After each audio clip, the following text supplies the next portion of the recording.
4:40 on a Saturday afternoon. Aisle 7. The pasta sauce aisle. And you're holding two jars. Comparing prices, like it's a hostage negotiation. Then you see him. Far end of the aisle. He's already seen you. Because his hand is up, and he's smiling, and his cart is turning your way. Your brain goes to work instantly. And honestly, it's magnificent. In about 4 seconds, it hands you everything. He lives 2 doors down. Blue pickup truck. Yellow Labrador named Biscuit. And yes, you remember the dog's name. Hold that thought. He helped you rebuild your fence after that storm last fall and wouldn't take a dime for it. His wife had knee surgery in the spring. You even remember standing in his driveway holding a ladder. 4 seconds. An entire human being. Recovered and delivered. Except one thing. The name. 1 syllable. Maybe 2. And it is simply not there. Now, if you're past 50, you know this moment personally. And let's be honest about it right up front. Because this video isn't here to scare you. 50 is not the day your brain starts deleting names. Nothing gets deleted tonight. 50 is roughly the age when the name stops showing up as fast as the face does. But look at what just happened in that aisle. Your brain recovered the street, the truck, the dog, the storm, the fence, and a knee that isn't even yours. Everything about this man arrived on time. Except the one word you actually need to say out loud. Why is the smallest piece always the first one missing? He's 10 feet away now. Let's watch you handle it. He pulls his cart up next to yours and says it. Hey, how have you been? And you say, hey, right back at him. With about twice the enthusiasm a grocery store greeting deserves. That extra warmth isn't friendliness. It's a payment. You're covering the hole where his name should be. And you're covering it loud. What happens over the next 90 seconds is a performance. And you should get some kind of award for it. Because you've been rehearsing this act for years, without ever once admitting it exists. Good to see you. That's line 2. Completely safe. Works on anyone. Requires nothing. How's the family line 3? A classic. It sounds personal and specific, and it contains 0 names. Then you go for the move that really should be studied somewhere. You ask about his dog. By name. How's Biscuit doing? You just retrieved the name of a Labrador in a quarter of a second. Smooth as anything. While the man who owns that Labrador, the man who feeds that Labrador, the man standing 3 feet from your face, is still filed in your head under hay. And he talks. And you nod. And the whole time there's a second conversation running underneath the first one. It starts with D. You're almost sure it starts with D. Dave, no. Doug, no. Doug is the one with the boat. Dennis, you try each one on like a key that won't turn. Smiling the entire time. Asking follow-up questions about a kitchen remodel you are not hearing a word of. 90 seconds. You steer that conversation through every turn it takes. The weather. The dog. The remodel. The wave goodbye. And you never once touch the most dangerous word in the English language, which is the name of the person you're talking to. He never notices. They never notice. That's the little secret of everyone past 50 in this country. Half the warm haze ringing out across American grocery stores are missing names wearing a disguise. But before you feel bad about any of it, stop and take inventory. Because the inventory is the whole point. His face recognized in a quarter of a second. From 40 feet. In bad fluorescent lighting. Where he fits in your life instant. 2 doors down. 5 years now. your history together intact. All of it. The storm, the fence, the ladder, the refused money. Even your feelings came through on time. You like this man. You genuinely like him. And you liked him the whole time you were failing to name him. So let's be precise about what actually went wrong in aisle 7. Because it's a much smaller failure than it felt like. Your memory of this man is fine. The building is full. Exactly one item got stuck on the way down. Here's a way to picture it that will carry us through this whole story. Every person you know is a building in your head. The face is the front of the building. You can see it from the street. No effort. Day or night. The first floor holds the life details. The truck. The dog. The fence. The wife.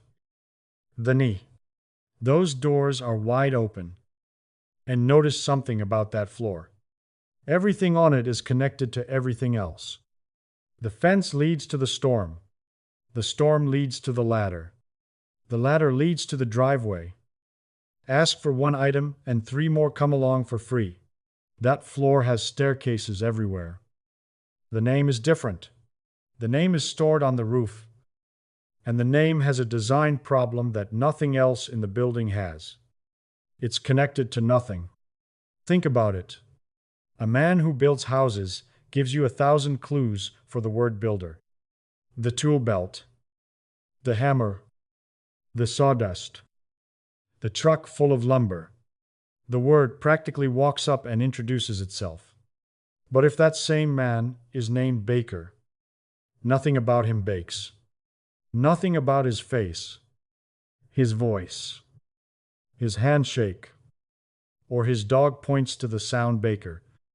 A name is just a label, tied on with string, and the string is thin, which means the name is the only item in the entire building with no staircase, no fire escape, and no copy stored on a lower floor. To get it, there is exactly one way down. One slow elevator. And here's the part of this story you don't see coming. That elevator was never fast. It was slow when you were 25. You just never caught it being slow. Because back then, everything else covered for it. But this particular name, Daniel's name, has a problem that has nothing to do with your age or your elevator. This name arrived at the building damaged. It got damaged 5 years ago, on a Tuesday afternoon, and you were standing right there when it happened. Go back 5 years. A Tuesday, late afternoon, and you're walking down the driveway to get the mail. Bills, a catalog, one of those coupon packs you never open. A completely forgettable errand. There's a moving truck parked 2 doors down. It's been there since morning. And as you're standing at the mailbox, a man comes across the grass toward you with his hand already out. Big smile. Firm handshake.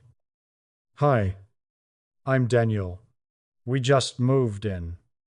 Now freeze it right there. Because this is the scene of the crime, and it deserves the slow motion treatment. The name Daniel is in the air. It's traveling toward you at the speed of sound. And where are you? What is your brain doing during the 1.5 seconds when that name arrives? Your hand is managing a stack of mail and a handshake at the same time. Your eyes are taking him in. The smile. The sweat from a day of carrying boxes. And your brain, the part that should be catching the name, is somewhere else entirely. It's writing your next line. It's already composing. Welcome to the neighborhood. Where are you folks coming from? Because you have a job in this moment. And the job is being a likable neighbor. And you are nailing it.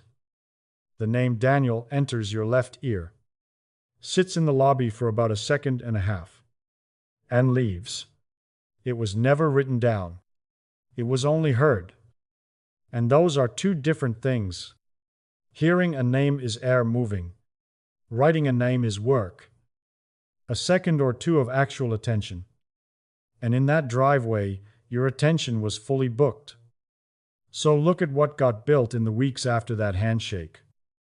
Because a whole building went up. Fast.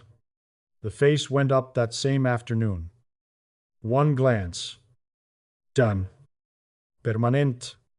The first floor filled itself in within a month. No effort from you at all. They came from Ohio. He does something with insurance. The dog is Biscuit. The truck is Blue. The wife gardens. Every wave from his driveway added another room. Another staircase. Another open door. And the name on the roof, the name got written once, in pencil, by a man who was looking the other way. Then comes the part nobody counts. And it's the part that decides everything about aisle 7. For the next 5 years, you never said it. Not once. You didn't have to. That's the thing about neighbors in this country.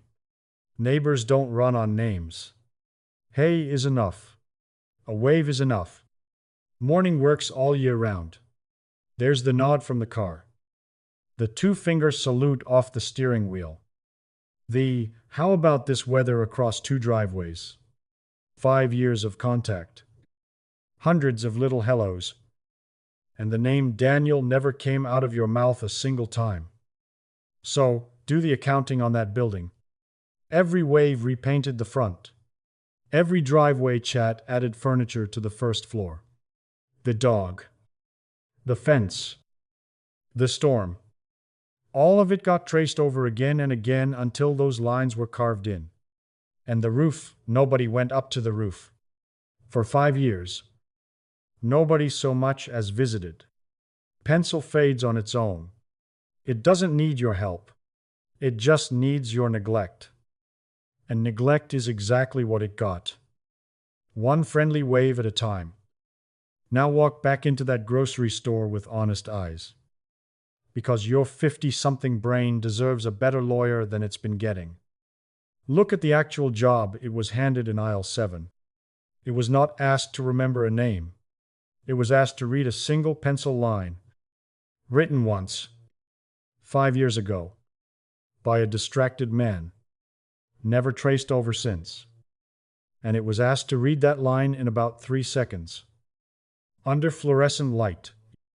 While the owner of the line walked toward you, smiling with his hand up.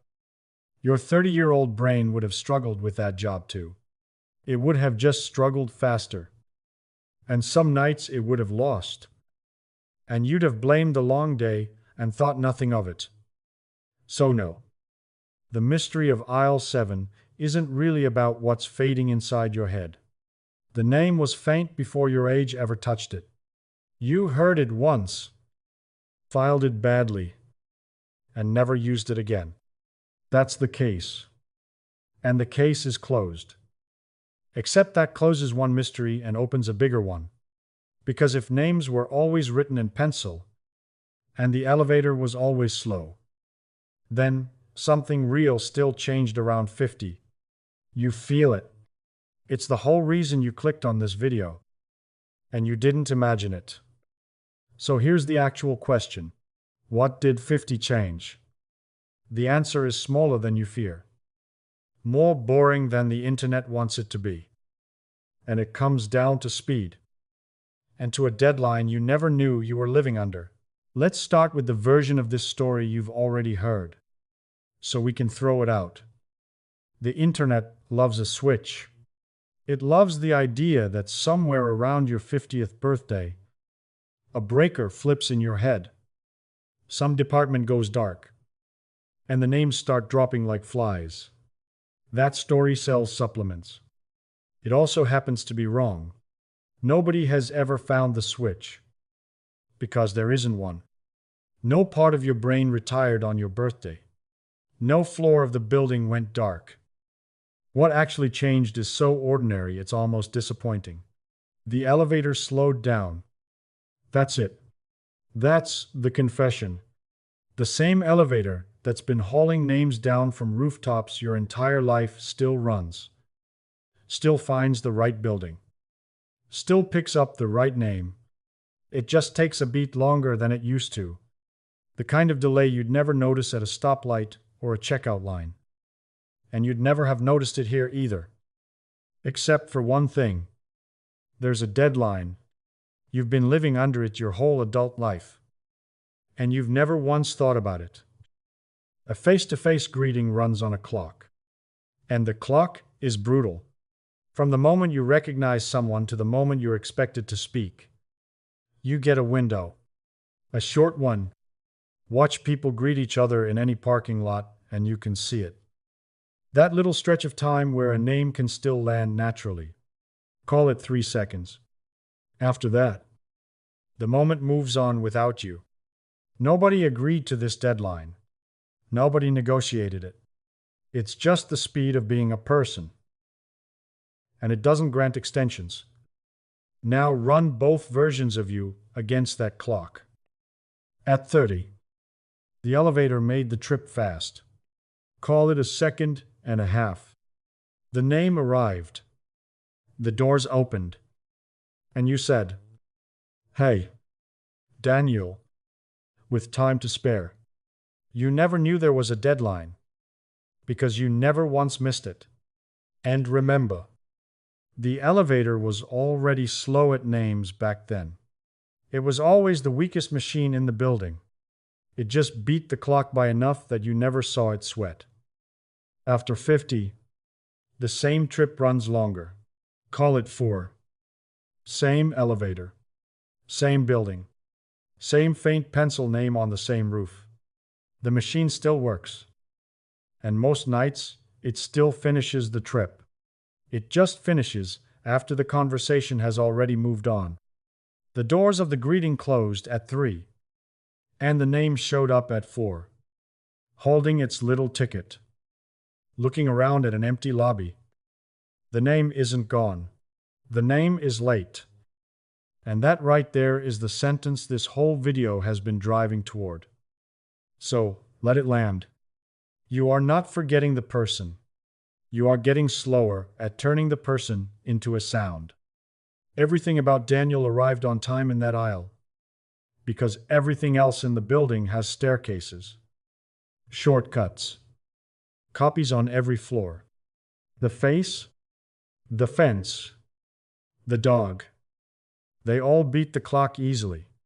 The name was the only item that had to ride the one slow elevator on a deadline with no backup. Of course, it's the first thing to miss. It was always going to be the first thing to miss. It's the only part of the whole operation with no margin left. Now, there's a second thing going on, and it's worth 30 honest seconds, because it makes the elevator's job even harder. And it's actually a compliment. Think about the city that elevator serves.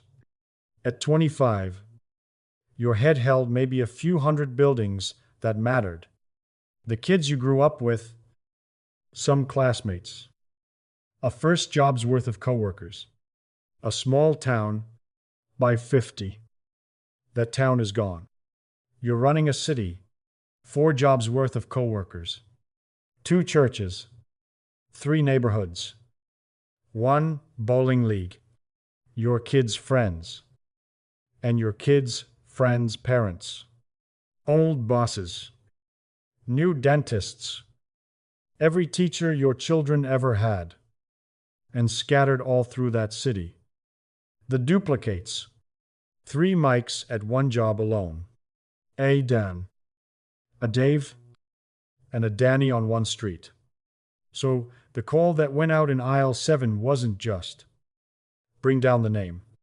It was bring down the right Daniel. Out of a skyline full of near misses that all start with D. Now, fair warning. The researchers still argue about this part. How much of the slowdown is the elevator itself? And how much is the size of the city it has to search? But notice something about that argument. Both sides of it agree on the only point that matters to you. Neither explanation says the storage is failing. One says the machine got slower. The other says the machine got busier. Nobody says the buildings are falling down. And here's the part no video ever tells you. Because fear gets more clicks than arithmetic. While the elevator was losing a step, the city was getting richer. Your vocabulary right now, today, is bigger than it was at 25. Your library of faces, stories, and things you simply know is the largest it has ever been. This morning, you probably filled in a crossword answer your son would have had to look up. Tonight you blanked on a neighbor's name. Same brain. Same day. One of those things measures the speed of an elevator. The other measures the size of a city.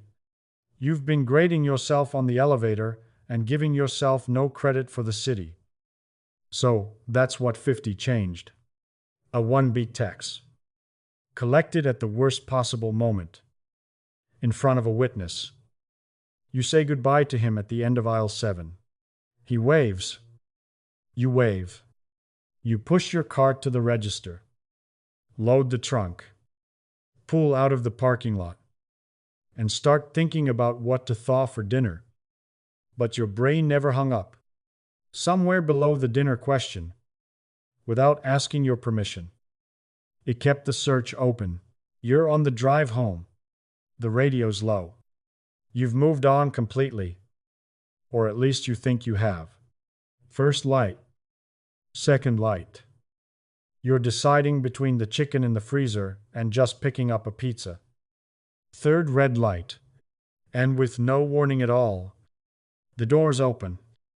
Daniel. It doesn't tiptoe in.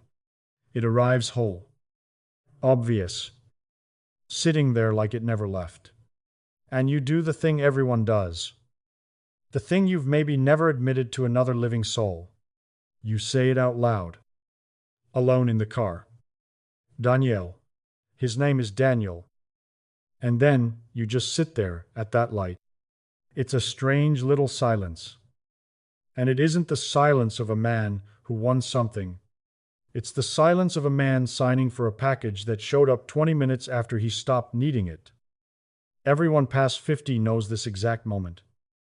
And almost nobody can explain it. Why now? Why does the name stroll in at a red light? Relaxed and easy. When 20 minutes ago you were digging for it with everything you had, if the name was reachable all along?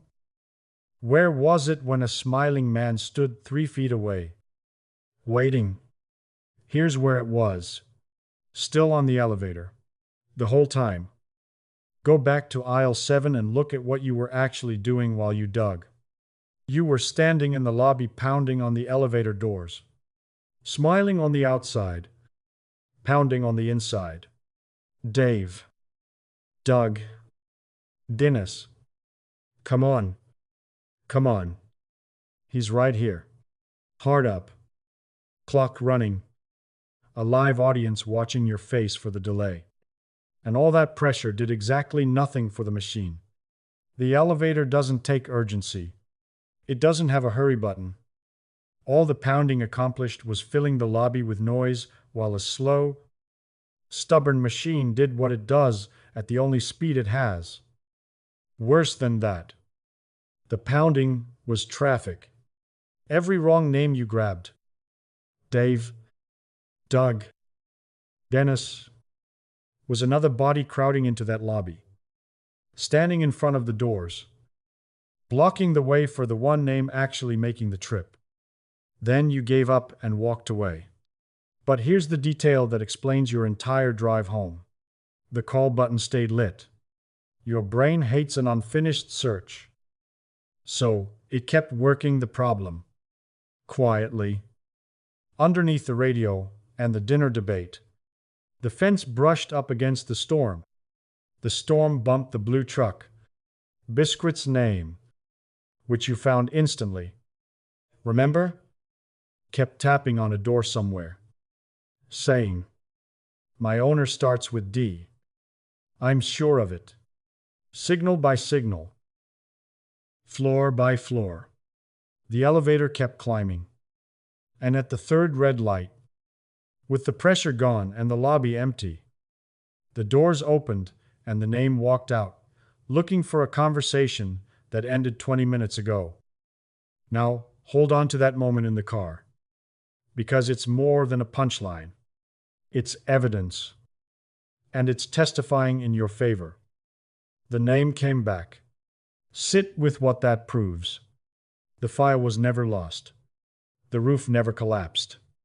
The pencil line, faint as it was still up there and still readable. Because your own brain just read it. Everything you were afraid of in aisle 7. That quiet little whisper of, is this how it starts? That whisper has it backwards. A name that shows up late is a delivery problem. And a delivery problem is a different animal from an empty building. So, let's draw the actual line. Once, in plain language, and then get on with our lives. Because this deserves to be said without scary music behind it. Blanking on a name and getting it back at a red light. That's normal aging. It's so normal it's almost boring. It's the slow elevator. And half the drivers stopped at that light with you are writing one too. One late name. By itself. Diagnoses nothing. What matters is the pattern. Whether the forgetting keeps getting more frequent, keeps getting worse, and starts reaching into the rest of your life. Because what's different, genuinely different, is when the building goes missing, standing in front of Daniel and finding no face, no fence, no storm, no sense that you've ever met this man. Or when forgetting stops being a stumble in conversation and starts breaking the everyday machinery. The route home, the bills, the stove, that's another story in another building. And that one is worth a doctor's visit. But it is not a louder version of your Saturday. Your Saturday.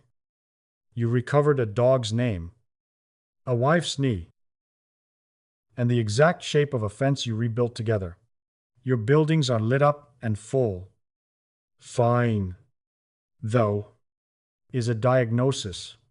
It isn't a repair. Because next Saturday you're going back to that store. Same time. Same aisles. And the odds are decent that somewhere between the parking lot and the pasta sauce, a blue pickup pulls in and a hand goes up. There's one thing you can do differently this time. It's the only prescription in this entire video. There's no app in it. No pill. No 7-step routine. And it takes about 5 seconds. But to see why it works, you have to see what it really is. It's you. Going back to that mailbox and fixing the mistake you made 5 years ago. You know how this part of the video usually goes. This is where somebody in a lab coat hands out homework. A brain training app with a free trial. A fish oil pill the size of a thumb. A memory course with 7 modules. A matching game where you pair faces with names like it's kindergarten again. You've seen all of it. And if you've tried any of it, you already know how it ends. The app dies in a week. The pills expire in a drawer. And most of that stuff was never really science anyway. It was merchandise wearing a lab coat. None of that is coming. There's one rule, and it fits in 5 seconds. When you hear a name, use it. Right away. Out loud. Inside the first 5 seconds. That's the whole thing. Somebody says, "Hi, I'm Daniel." And you say, "Daniel, good to meet you." Daniel. You say the name back to the person who just handed it to you, while it's still in the air. Now, part of you is already objecting. It sounds staged. It sounds like something a car salesman does. Here's the truth about that worry. Nobody has ever noticed. And nobody ever will.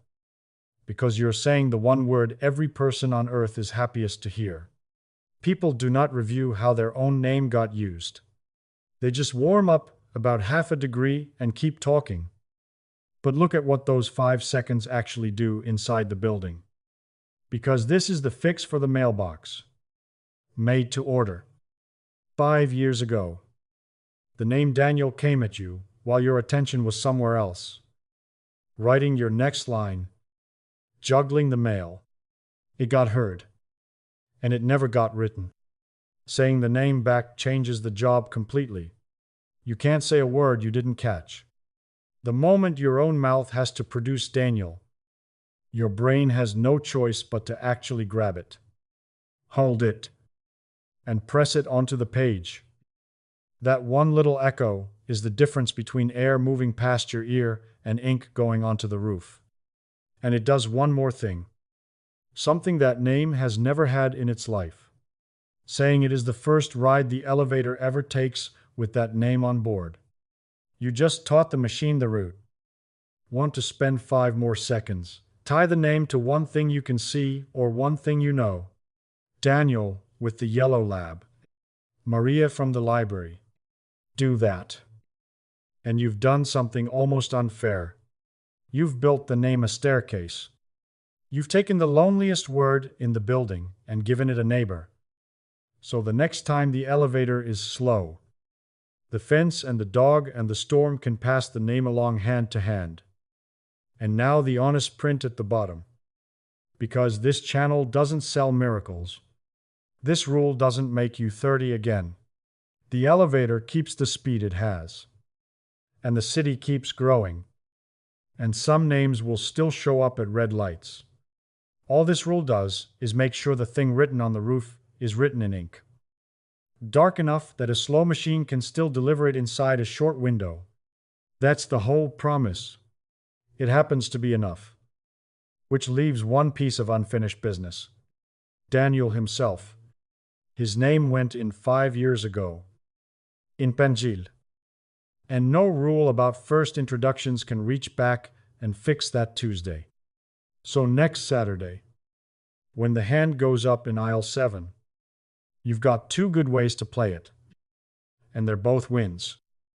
The first one, you already have the name. The drive home took care of that. The red light delivered it. And it's fresher today than it's been in 5 years. So use it. First thing. Before the window even matters. Daniel, how's Biscuit? And understand what you just did there. Every time that name comes out of your mouth, the ink gets darker. You're not testing your memory anymore. You're maintaining it. The second way is the one that needs saying out loud. Because everyone past 50 carries this fear and nobody hands them the answer. If the name jams again, if the elevator stalls with him standing right there, ask. Just ask. I'm so sorry. Remind me of your name. That's the sentence everybody dreads. And here's what actually happens when you say it. Nothing? He says. Daniel. You say. Daniel. Of course. And the conversation rolls on and outlives the moment by years. Because here's a social fact you can take to the bank. Nobody remembers that you forgot their name. Everybody remembers that you wanted to know it. Next Saturday, 4:40 in the afternoon. Aisle 7. And you're back on pasta sauce duty. He's at the far end of the aisle. Hand up. Cart turning your way. And this time the whole delivery arrives together. The face, the truck, the fence, the dog, and riding right along with them. On time. 2 syllables. Daniel Hay. And the strangest thing happens to the next 90 seconds. They get lighter. You hear the kitchen remodel story this time. Actually hear it. Because there's no second conversation grinding away underneath. No Dave. No Doug. No Dennis. No man in the lobby pounding on a door. Just 2 neighbors and a dog report. It turns out half the work of talking to someone was standing guard over a missing word, and today the guard got the day off. So, here's where this story leaves you. After 50, some names will still take the long way up. That's the truth. And no rule changes it. It's a slow elevator in a city that got bigger every single year you were alive. And the size of that city is nothing to apologize for. The face will come first. The story will follow. And, once in a while, a name will step out at the third red light. 20 minutes late. Looking around for a conversation that already ended. Let it be late. Late is not lost. The person was there the whole time. Every flaw. Fully lit. You proved that in the car. Saying his name out loud to an empty passenger seat. The label just missed the elevator. Next time, hold the door.